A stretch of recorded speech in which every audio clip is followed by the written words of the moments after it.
नमस्कार, मेरा नाम ऐश्वर्यम प्रजापति है और इस साल की सिविल सेवा परीक्षा में मैंने 10वीं रैंक हासिल की है। जीएस स्कोर के प्लेटफॉर्म के माध्यम से मैं आपको अपनी जो जर्नी है उसके बारे में कुछ बताना चाहूँगी। मैंने अपनी तैयारी 2021 में शुरू की थी और पहला अटेम्प्ट मैंने 2022 में दिया था। पहले अटेम्प्ट में मेरा प्रीलिम्स क्लियर नहीं हुआ था, जिसके बाद मैंने जो दूसरा अटेम्प्ट मेरा 2023 का वो दिया और मैं तीनों स्टेजेस क्लियर कर पाई। जो मेरी प्रीलिम्स की तैयारी रही है इन 2 सालों में, दोनों अटेम्प्ट्स में, उनमें बहुत ज़्यादा डिफरेंस रहा है। पहले साल की तैयारी जो प्रीलिम्स की थी वो मैंने उस पे बहुत फोकस नहीं करा था, क्योंकि मुझे ऐसा लगता था कि प्रीलिम्स तो हो जाएगा 1-2 महीने में। बट शायद वही गलती हुई मुझसे कि मेरा प्रीलिम्स क्लियर नहीं हुआ। पहले अटेम्प्ट में मैंने मेंस पर बहुत ज़्यादा फोकस किया, अपने ऑप्शनल सब्जेक्ट पे फोकस किया, जिस वजह से जो टेस्ट वेस्ट लगाने का टाइम होता है प्रीलिम्स के लिए वो मैं नहीं कर पाई थी। तो इसका मुझे जो है कि ये अपना एक अटेम्प्ट गंवाना पड़ा। दूसरे अटेम्प्ट में जब मैंने तैयारी शुरू की तो मैंने तैयारी मेंस से ही शुरू की, लेकिन प्रीलिम्स के 4 महीने पहले मैंने मेंस को साइड रख के पूरा फोकस प्रीलिम्स पे किया। प्रीलिम्स आजकल थोड़ा सा, अब 2-3 सालों से प्रीलिम्स का लेवल थोड़ा सा टफ़र साइड होता जा रहा है। तो इससे मैं ये कहना चाहूँगी, जो मैंने गलतियाँ अपने प्रीलिम्स में की थी वही गलती बाकी बच्चे भी करते हैं कि वो बहुत ज़्यादा मेंस के सिलेबस को कंप्लीट करने में लग जाते हैं, लेकिन प्रीलिम्स को भी उतना ड्यू टाइम और रिस्पेक्ट देना ज़रूरी है। मेरे पहले साल की गलतियाँ यही थी कि मैंने टेस्ट नहीं लगाए थे बहुत सारे, कुछ 2, 4, 10 टेस्ट लगाए थे मैंने, जिसको भी मैंने बहुत ही ऐसे नाम भर के लिए लगाए थे। तो उस टेस्ट से जो गलत है या सही है वो सब मैंने कभी देखा नहीं, लेकिन जो ये अटेम्प्ट था इसमें मैंने जो टेस्ट लगाए, पहले तो मैंने ज़्यादा टेस्ट लगाए, उसके बाद जो भी उस टेस्ट में मैंने गलत किया, सही किया या फिर गेस किया, या फिर जो सवाल मुझे नहीं आ रहे थे वो सवाल मैंने दोबारा से जाकर उन्हें याद किया, उनका जो है कि मैंने नोट्स बनाए। तो सिलेबस के अलावा भी जो टेस्ट सीरीज़ से प्रिपरेशन हुई है मेरी, तो 2 स्टेजेस में करी मैंने अपनी प्रीलिम्स की प्रिपरेशन। एक तो सिलेबस कंप्लीट करके टेस्ट सीरीज़ लगाना, और दूसरा वो टेस्ट सीरीज़ को फिर से प्रिपेयर करना, नोट्स बना के या फिर टेस्ट सीरीज़ से ही प्रिपेयर करना। तो ये दोनों चीज़ें मैंने करी। प्रीलिम्स के लिए मुझे लगता है कि इससे ज़्यादा बहुत कुछ करने की ज़रूरत नहीं है, बस एक प्रैक्टिस जो है हमारी डेली की वो होनी चाहिए। अगर आप कोचिंग जाकर टेस्ट दे सक रहे हैं तो बहुत अच्छी बात है। थोड़ा सा एक कोचिंग वो एग्ज़ामिनेशन हॉल वाला जो माहौल होता है वो मिलता है। घर पर ही मैंने सारी टेस्ट सीरीज़ लगाई थी और उससे बहुत ही एक मुझे प्रीलिम्स के लिए फ़ायदा मिला था, और प्रीलिम्स के मेरे मार्क्स काफ़ी जो है कि इम्प्रूव हुए थे टेस्ट सीरीज़ में भी और एक्चुअल प्रीलिम्स में भी। इससे आगे की जर्नी, जो प्रीलिम्स क्लियर होने के बाद मेंस की जो जर्नी रही है, तो मेंस का यही एक सबसे महत्वपूर्ण मेंस का जो स्टेप है कि आपको सिलेबस जो है कि समझना है। तो कमीशन की साइट पे पूरा का पूरा सिलेबस दिया हुआ है, उसी सिलेबस का हर एक पॉइंट, हर एक टॉपिक हमको समझना है। GS 1, 2, 3, 4 हर सिलेबस बहुत ही अच्छे से नीटली पॉइंट वाइज सब कुछ दिया हुआ है। हमको उसी सिलेबस के इर्द गिर्द अपने नोट्स बनाने हैं, उन्हीं सिलेबस को कंप्लीट करना है। मैं हर एक टॉपिक लेती थी और वो टॉपिक मैं ऑनलाइन डालती थी, और उस पे जितना भी राइट अप मुझे किसी भी ऑनलाइन प्लेटफॉर्म पे, जैसे कि GS स्कोर हो गया या फिर कोई भी ऐसा ऑनलाइन प्लेटफॉर्म जिस पे हमें कंटेंट मिल रहा है, तो उनमें मैं 2-4 कंटेंट पढ़ती थी और अपने खुद के नोट्स मैं हैंड रिटन बनाती थी। तो इस तरीके से मैंने अपनी 4 जो है GS 1, 2, 3 खासकर इनकी जो प्रिपरेशन करी है, मोस्टली ऑनलाइन जितने भी सोर्सेज आपको फ्री अवेलेबल होते हैं उनसे मैंने करी है प्रिपरेशन। कुछ जो हमारा GS का पोर्शन होता है वो हमारे प्रीलिम्स से ही ओवरलैप करता है, जैसे कि हिस्ट्री हो गया, पॉलिटी हो गया, ज्योग्राफी हो गया। तो इसके लिए तो हमने जो बेसिक बुक्स पढ़ी थी प्रीलिम्स के लिए, स्पेक्ट्रम, लक्ष्मीकांत और NCERT की किताबें, वही मतलब कि कुछ हद तक, बहुत हद तक वही हमें दोबारा पढ़नी होती हैं। लेकिन बाकी जो GS 2 के कुछ टॉपिक्स हैं और GS 3 का कुछ है, या फिर GS 1 का जो सोसाइटी वाला पोर्शन है, वो सब हमें एक नया होता है जो हमें ऐड ऑन करना होता है। GS 1 में तो हिस्ट्री और ज्योग्राफी हमने प्री का ही जो ओवरलैप हुआ उससे ही प्रिपेयर किया। सोसाइटी का पोर्शन जो करंट अफेयर्स में चल रहा है और ऑनलाइन जो भी मटेरियल मिल रहा है उससे प्रिपेयर किया। GS2 के लिए लक्ष्मीकांत जी की बुक जो है वो बहुत ही मतलब एक बेसिक प्रिपरेशन जो हम प्रीलिम्स में करते हैं वही हमको काम आती है। उसके अलावा जो भी करंट अफेयर्स में जो भी इश्यूज़ चल रहे हैं हमारे मतलब कॉन्स्टिट्यूशनल इश्यूज़ या फिर कोई भी इश्यूज़ चल रहे हैं तो उसके बारे में जानकारी रखनी चाहिए। उसके आप नोट्स बना लीजिए या फिर ऑनलाइन जो भी राइटअप निकल रहा है, आर्टिकल निकल रहा है किसी भी प्लेटफॉर्म पे, वो आप उसको कट कॉपी पेस्ट करके अपने पास रख लीजिए। वो एक मैं करती थी। कुछ टॉपिक्स जो थे जो हमारे मेंस में आते हैं जैसे कि इंटरनेशनल रिलेशंस, डिफेंस, सिक्योरिटी और ये सब चीज़ें, ये पूरा का पूरा करंट अफेयर्स ओरिएंटेड था। तो मैंने पूरी की पूरी ये चीज़ें करंट अफेयर्स से ही प्रिपेयर करी। कोई भी जो न्यूज़ चल रही है उसका जो भी एनालिसिस करके कि इश्यूज़ क्या हैं, उसके सॉल्यूशंस क्या हैं, वो सब चीज़ें मैंने करी। सब्जेक्ट्स जैसे कि डिज़ास्टर मैनेजमेंट वगैरह हमारी NCERT से ही कवर हो जाते हैं। कुछ साइट्स हम देख सकते हैं जैसे कि NDMA की या फिर अपने स्टेट SDMA की साइट्स, तो वहाँ से भी जो भी थोड़े बहुत पॉइंट्स मिलते हैं या फिर एग्जाम्पल्स मिलते हैं या फिर कोई गवर्नमेंट की स्कीम्स हो गई, पॉलिसीज़ हो गई जो गवर्नमेंट चला रही है उस डिज़ास्टर के रिस्पेक्ट में, वो सब चीज़ें हम वहाँ से इकट्ठी कर सकते हैं। तो मैंने भी यही किया था। बाकी जो GS4 है, एथिक्स है, तो मैंने एथिक्स और एस्से की प्रिपरेशन साथ साथ की थी। एथिक्स के लिए मैं बहुत सारे 2-3 टेलीग्राम चैनल्स पे मैं थी जिस पे टॉपर्स की कॉपी शेयर की जाती थी, पर्टिकुलरली एथिक्स की। तो जो भी 2-3 पेज के नोट्स या फिर 10-20 पेज के नोट्स किसी भी टॉपर के हैं तो उनको मैं खोलती थी। कोई अगर डेफिनेशन किसी ने बहुत ही सरल भाषा में लिखी है तो वो डेफिनेशन में लिख लेती थी और मेन मेरा फोकस रहता था कि कितने एग्जाम्पल्स मैं इकट्ठा कर पा रही हूँ। हमारे एथिक्स के जो सिलेबस उसमें कीवर्ड्स मेंशन है जैसे कि अकाउंटेबिलिटी, ट्रांसपेरेंसी, वर्क एथिक्स, ये सब चीज़ें। तो वो एक पर्टिकुलर कीवर्ड लेके मैंने बहुत सारे कम से कम हर कीवर्ड पे 20 से 25 से 30 एग्जाम्पल्स मैंने सब इकट्ठा किए बहुत सारे टॉपर्स की कॉपीज़ देखने के बाद, और वही एग्जाम्पल्स मैं अपने एस्से में भी यूज़ करने की कोशिश करती थी। कुछ जो कीवर्ड्स थे हमारे अपने एथिक्स में, वो मैं एस्से में एक एथिकल एंगल जब लिखती थी तो वो कीवर्ड मैं यूज़ करती थी। और कोट्स वगैरह मैं बहुत कलेक्ट करती थी, जितने भी आपके कहीं से भी आपको कोट्स मिल रहे हैं किसी फेमस पर्सनैलिटी के, तो वो सब चीज़ें मैं इकट्ठा करती थी। तो एथिक्स और एस्से मेरा हमेशा साथ साथ में चलता था। राउंड द ईयर मैं एग्जाम्पल्स इकट्ठा करती थी और याद करती थी।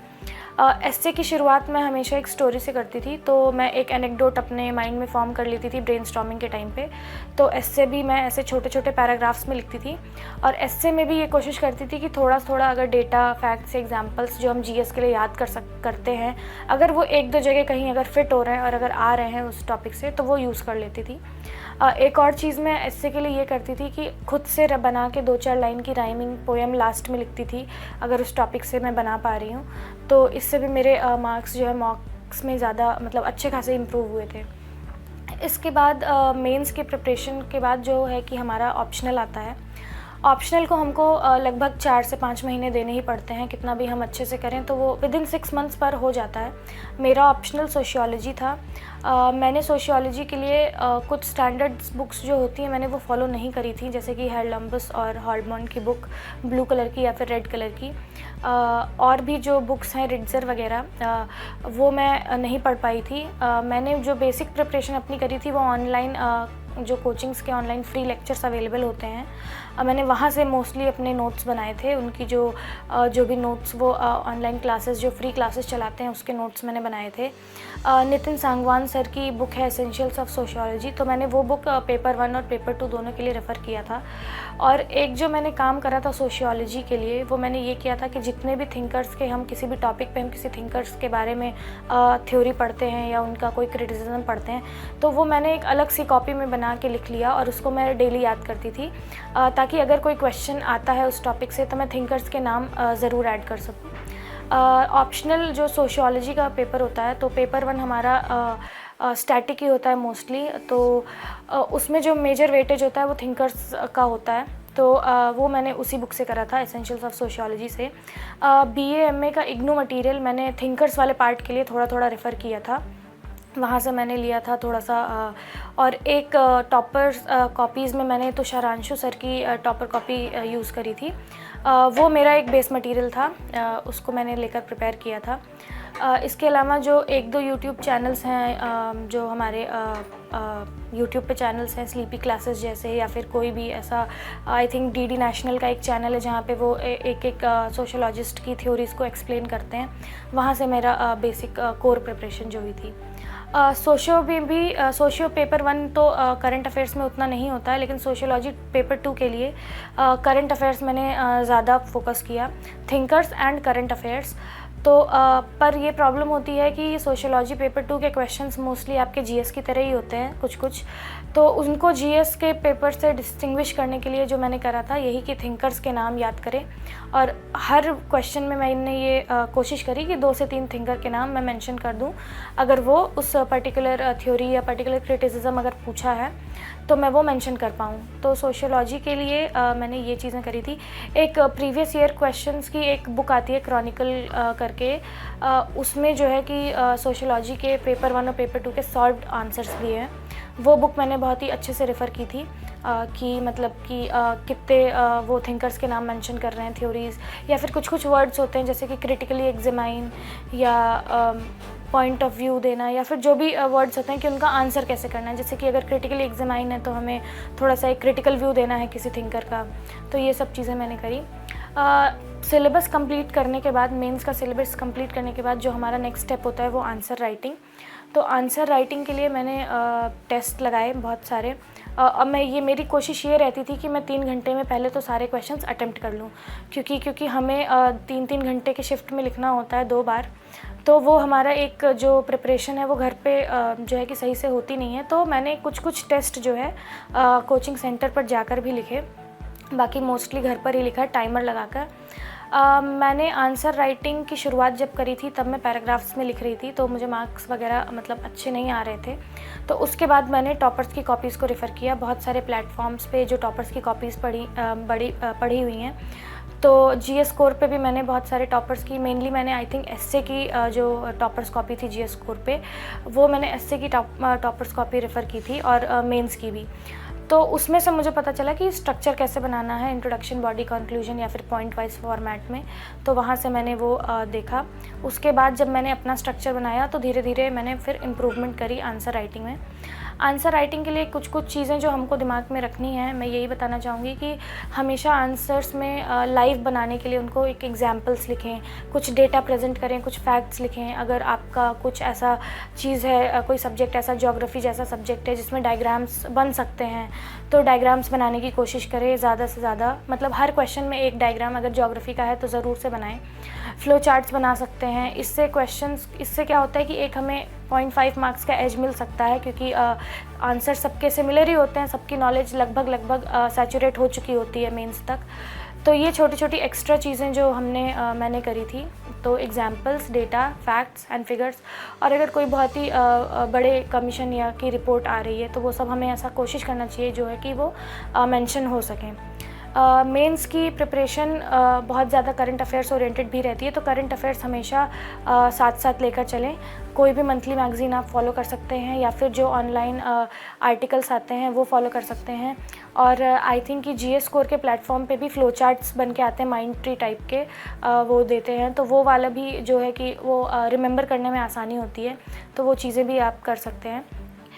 मेंस के बाद जो हमारा नेक्स्ट स्टेप होता है वो इंटरव्यू का होता है। तो इंटरव्यू के लिए मोस्टली हमारे करंट अफेयर्स ज़्यादा इंपॉर्टेंट हो जाते हैं। तो मैंने जो है कि प्रिपरेशन के दौरान मैं एक ही न्यूज़पेपर पढ़ती थी, मेनली द हिंदू में पढ़ती थी। और उसके बाद जब मैंने मेंस के बाद जो है कि मैंने इवन मेंस से पहले ही, प्रीलिम्स क्लियर करने के बाद से ही मैंने इंडियन एक्सप्रेस और मिंट, ये 3 न्यूज़पेपर द हिंदू के साथ पढ़ना शुरू किया था। तो इंटरव्यू के लिए ये ज़रूरी है कि पहले तो आप अपनी पर्सनैलिटी, जो आपकी अब तक पर्सनैलिटी तो हमारी डेवलप हो चुकी है, तो हम उसको जान लें। तो डैफ सबसे इम्पॉर्टेंट डॉक्यूमेंट है। हमको डैफ में जितनी भी चीज़ें हम लिख रहे हैं, हॉबीज़ से लेकर, बैकग्राउंड से लेकर, उनके बारे में हमारे पास एक राइटअप होना चाहिए, उनके बारे में हमारे पास पूरी जानकारी होनी चाहिए। तो वो एक जो डॉक्यूमेंट हमारा डैफ है, उससे रिलेटेड मैंने पहले तो अपने नोट्स बनाए थे। नोट्स बनाने के बाद उनको बहुत ही बाय हार्ट याद करने के बाद आप जैसे कि नोट्स आप ऐसे बना सकते हैं कि आपका अगर होम टाउन है तो उस क्षेत्र की क्या क्या परेशानियां हैं, वहाँ के लिए क्या क्या लोकल स्टेप्स लिए गए हैं, या फिर वहाँ की मतलब जोग्राफिकल इंडिकेटर्स क्या हैं। तो इस तरीके से सारी चीज़ें मतलब नोट्स बनाएं। अपने नाम का मतलब क्या है, आप जहाँ से पढ़े हैं वहाँ स्कूल का अगर कुछ ऐसा यूनिक नाम है तो उसका क्या मतलब है, और आपके घर में किस प्रोफेशन के लोग हैं, आप वहाँ क्यों नहीं गए, आपने ये फील्ड क्यों चुनी। ये सब चीज़ें जो बेसिक चीज़ें हैं वो प्रिपेयर करनी होती हैं। हॉबीज़ वगैरह मेंस के बाद बहुत ज़्यादा पढ़ाई का तो स्कोप रहता नहीं है इंटरव्यू के लिए। अगर मेंस आपका अच्छा गया है तो आप ये करें कि हॉबीज़ के तरफ वापस से जाएं, अपने हॉबीज़ को थोड़ा प्रैक्टिस करें। तो इससे क्या होता है कि आपकी जो एक पर्सनालिटी जो आपकी अभी तक है, जो आपके प्रिपरेशन के टाइम पे दबी हुई है, तो वो निकल कर आती है। मेरी हॉबी गार्डनिंग थी, तो मैंने मेंस के बाद से ही मैं अपना गार्डनिंग में टाइम लगाती थी। तो मुझे उससे काफ़ी चीज़ें सीखने को भी मिली, और वो एक जो पॉजिटिव एटीट्यूड डेवलप होता है वो धीरे धीरे इन हॉबीज़ से ही डेवलप होता है हमारा।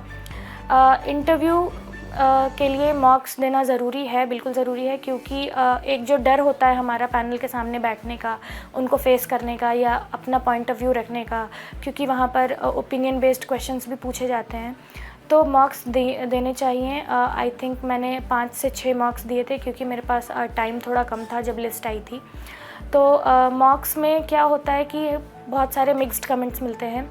तो मुझे जहाँ तक मुझे ध्यान है कि मुझे 2-3 जगह तो काफ़ी स्टार्टिंग में ख़राब इन द सेंस कि थोड़ा सा नेगेटिव कमेंट्स मिले थे। थोड़ा बोलने की शैली, थोड़ा सा बैठने का तरीका, या फिर पॉजिटिवनेस की कमी, या फिर ये सब चीज़ें बताई गई थी। तो बस उस पर आपको काम करना है। बाकी अगर वहाँ मार्क्स आपको दिए जा रहे हैं इंटरव्यू के, या फिर आपकी रेटिंग करी जा रही है, तो उससे आपको इतना घबराना या फिर बहुत ज़्यादा ओवर कॉन्फिडेंस या फिर अंडर कॉन्फिडेंस नहीं होना है, क्योंकि इंटरव्यू का जो एक्चुअल सिनेरियो होता है वो मॉक्स से बहुत ज़्यादा अलग होता है। और मॉक्स में जो आपको एक प्रेशर फील कराया जाता है, जो नर्वसनेस होती है, वो एक्चुअल इंटरव्यू आते आते वो सब ख़त्म हो जाती है। तो उतने ही मार्क्स दें जितना आपको लगे कि आपका एक जो अंदर से डर है वो ख़त्म हो चुका है, और आप जो है कि उस दिन आप जब जाएंगे तो एटलीस्ट आप नर्वस तो नहीं होंगे या फिर डरेंगे नहीं, अपनी बात कह पाएंगे, अपना एक इंट्रोडक्शन दे पाएंगे। अगर कोई ओपिनियन पूछा जा रहा है तो वो आप बोर्ड मेंबर्स के सामने रख पाएंगे। इंटरव्यू की तैयारी के लिए मोस्टली मैंने करंट अफेयर्स ही पढ़े थे। थोड़ा सा अगर आपको डिस्कशंस वगैरह किसी दोस्तों के साथ जो प्रिपेयर कर रहे हैं, इंटरव्यू दे चुके हैं या देने वाले हैं, उनके साथ अगर डिस्कशन करने का मौका मिले तो वो डिस्कशंस आप करिए। मैं एक टेलीग्राम ग्रुप में थी जहाँ पे आई थिंक रोज़ 6 बजे डिस्कशन होता था। तो मैंने जितना भी मुझसे 8-10 दिन वो डिस्कशन में पार्ट ले पाई, मैं वहाँ पर लेती थी। तो उससे भी आपको बहुत सारी चीज़ें, बहुत सारे ओपिनियंस मिलते हैं। आर्टिकल्स अच्छे से पढ़ें न्यूज़पेपर्स के, और वो आर्टिकल्स पढ़ के थोड़ा आप अपना पॉइंट ऑफ व्यू बनाने की कोशिश करें कि अगर 10 व्यूज़ आप पढ़ रहे हैं तो एक आपका अपना व्यू क्या है उस चीज़ को लेके। करंट हैपनिंग्स जितनी भी हैं, खासकर नेशनल और आपके ऑप्शनल से रिलेटेड जो भी चीज़ें हो रही हैं उस पर बहुत ही ध्यान दें, और एक बार अपने ऑप्शनल को भी रिवाइज़ कर लें। अपना ग्रेजुएशन सब्जेक्ट अच्छे से पढ़ लें। मेंस और इंटरव्यू के बीच का जो टाइम होता है उसमें एक्चुअल इंटरव्यू की बात करें तो एक्चुअल इंटरव्यू जब मेरा हुआ था 19 जनवरी को, तो वो बहुत ही मतलब शांत था। जितना प्रेशर, जितना नर्वसनेस मुझे मॉक में हुई थी वो वहाँ पर बिल्कुल भी नहीं हुई थी। बहुत ही कॉर्डियल एटमॉस्फेयर था, और वहाँ पे बहुत कंफर्टेबल फील कराया जाता है।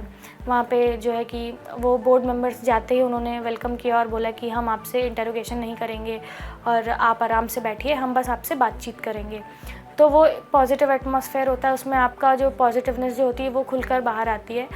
तो मोस्टली जो मुझसे क्वेश्चंस पूछे गए थे वो मेरे जॉब प्रोफाइल से रिलेटेड पूछे गए थे। टेक्निकल क्वेश्चन मुझसे ज़्यादा पूछे गए थे क्योंकि मेरा इलेक्ट्रिकल इंजीनियरिंग का बैकग्राउंड है। तो वहाँ से मुझे टेक्निकल क्वेश्चन पूछे गए थे। ऑप्शनल का मुझसे कोई क्वेश्चन नहीं पूछा गया था हालांकि, लेकिन आपको ऑप्शनल ज़रूर पढ़ना चाहिए मेंस के बाद, क्योंकि चांसेस बहुत ज़्यादा रहते हैं कि आपके ऑप्शनल से क्वेश्चंस पूछे जाएँ। बाकी जो भी करंट हैपनिंग्स हो रही थी उस टाइम डिफेंस के फील्ड में या फिर इंटरनेशनल रिलेशंस के फील्ड में, नेशनल सिक्योरिटी के फील्ड में, वो सारे सवाल पूछे गए थे। हॉबीज़ पे ज़रूर ध्यान दें और मतलब एक एटीट्यूड बनाएं कि जैसे हॉबीज़ का क्वेश्चन पूछा जाए तो आप एक इंथुजियास्टिक वे में आंसर दें। कोई भी चीज़ जो आपने डैफ में लिखी है, कोई भी चीज़ अगर वो लिखी हुई चीज़ से क्वेश्चन पूछा जा रहा है तो उसमें कोशिश करें कि आप बहुत ही पॉजिटिवली आंसर दे पाएँ। बहुत सारे क्वेश्चंस के आंसर मैं नहीं भी दे पाई थी, 4-5 क्वेश्चंस के आंसर नहीं दे पाई थी, तो बहुत ही शांत से मैंने बोला कि सर मुझे ये आंसर नहीं आता है, मैं इसके बारे में बाद में पढ़ूंगी। और कुछ क्वेश्चंस मैंने गलत भी सुन लिए, मैं समझ भी नहीं पाई कि वो पूछना क्या चाह रहे हैं, पर बोर्ड मेंबर्स ने बहुत ही शांत तरीके से, बहुत ही कॉर्डियल वे में समझाया। तो इंटरव्यू में जो सबसे ज़रूरी चीज़ है वो है हमारा कॉन्फिडेंस। तो मॉक्स हमें उतने ही देने हैं जिससे हमारा जो है कि कॉन्फिडेंस डेवलप हो जाए। ऑनलाइन या ऑफलाइन मॉक्स, कोई भी मॉक्स आप देख सकते हैं। मैंने 5-6 ही दिए थे क्योंकि मुझे थोड़ा सा एक एंग्जाइटी होने लगी थी जब मुझे थोड़े से टफ़ कमेंट्स मिल रहे थे। तो आप अपने हिसाब से देख लें कि आप कितना फ़ीडबैक उनसे किस तरीके से ले रहे हैं। तो हमेशा फ़ीडबैक पर काम करें, फ़ीडबैक को लेकर हमेशा रोने मत बैठिए कि ये ख़राब हो गया या फिर मैं नहीं कर पा रहा हूँ। जैसे कि मुझे ये फ़ीडबैक दिया गया था कि मैं बहुत फ़ास्ट बोलती हूँ, तो उन्होंने बोला कि आप स्लो बोलने की कोशिश करिए, पर एट द एंड तक मुझसे वो स्लो नहीं हो पाया। तो फिर एक्चुअल इंटरव्यू में मैं जो मेरा एक्चुअल पर्सनैलिटी थी मैं वही लेकर गई। मैं जिस तरीके से बोलती थी मैंने उसी तरीके से बोला और मुझे लगता है कि वो ठीक था, क्योंकि अभी रैंक वगैरह तो आ गई है। तो इस हिसाब से मुझे लग रहा है कि आप अगर बहुत ज़्यादा 1 महीने 1.5 महीने में अपने बोलने के तरीके और इन सब चीज़ों को चेंज नहीं कर पाते हैं तो उसका बहुत ज़्यादा आप टेंशन मत लीजिए। बस जो चीज़ें वो आपसे पूछे हैं उनका गलत उत्तर ना हो, बस ये ध्यान में रखना चाहिए। प्रीलिम्स की जो प्रैक्टिस है वो आपकी मेनली टेस्ट सीरीज़ के थ्रू होती है। तो मार्केट में जितने भी कोचिंग्स की आपको जितनी भी बड़ी कोचिंग्स की टेस्ट सीरीज़ अवेलेबल है, आप कोशिश करें कि आप उनकी हर कोचिंग की टेस्ट सीरीज़ लगाएं। उससे एक बहुत ही वाइड कवरेज मिलती है और अलग अलग तरह के क्वेश्चंस जो हैं कि आपको देखने को मिलते हैं। मैंने बहुत सारे ओपन मॉक टेस्ट भी लगाए थे जो कोचिंग्स कराती हैं। जीएस स्कोर का ओपन मॉक टेस्ट मैंने भी उसमें रजिस्टर करा था। तो उससे क्या होता है कि आपको बहुत सारे लोगों में आपकी कितनी रैंकिंग है वो पता चल जाती है। आपका एक थ्रेशोल्ड नंबर पता चल जाता है कि आप कितने क्वेश्चंस अटेम्प्ट कर सकते हैं कि आपके एक पॉजिटिव स्कोर बन सके। इसके अलावा जीएस स्कोर की जो टेस्ट सीरीज़ प्रीलिम्स की चलती है, हाफ लेंथ और फुल लेंथ, यानी कि सब्जेक्ट वाइज और टोटल एक फुल लेंथ टेस्ट सीरीज़, वो भी मैंने ज्वाइन की थी। तो मैं नंबर वाइज टेस्ट लगाती थी। टेस्ट नंबर 1, 2, 3 जो भी सब्जेक्ट वाइज आते रहते थे, मैं वो टेस्ट सीरीज़ ऑफलाइन लगाती थी अपने पास मंगाकर। इसके अलावा जो हमारा प्रीलिम्स लेवल का जो इकोनॉमिक्स की प्रिपरेशन है उसके लिए जो बजट और इकोनॉमिक सर्वे आता है, तो फुल डॉक्यूमेंट मैंने नहीं पढ़ा था, बजट या इकोनॉमिक सर्वे दोनों साल किसी का भी। हाँ ज़रूर मैंने समरी पढ़ी थी और जीएस स्कोर की जो बजट और इकोनॉमिक सर्वे की समरी आती है वो मैंने दोनों साल पढ़ी थी। मुझे एक्चुअली मेरे एक फ्रेंड ने जो सर्विस में ही है उन्होंने ही सजेस्ट करा था कि जीएस स्कोर की जो आपकी समरी आती है बजट और इकोनॉमिक सर्वे की, तो वो पढ़ें। उसमें जो भी मेन पॉइंट्स आपके होते हैं, जो भी डाटा होता है या फिर जो नई पॉलिसीज़ आई हैं गवर्नमेंट की या कुछ पिछले साल से इस साल चेंज हुआ है, तो बहुत ही क्रिस्प वे में लिखा रहता है। आई थिंक जितना एग्ज़ाम के लिए ज़रूरी रहता है उतना जो है कि वो उसमें मटेरियल में रहता है। तो फुल जो है कि इकोनॉमिक सर्वे या इतना बल्कि पढ़ने से अच्छा कि आप जो वो समरीज़ जो है कि रेफ़र करें।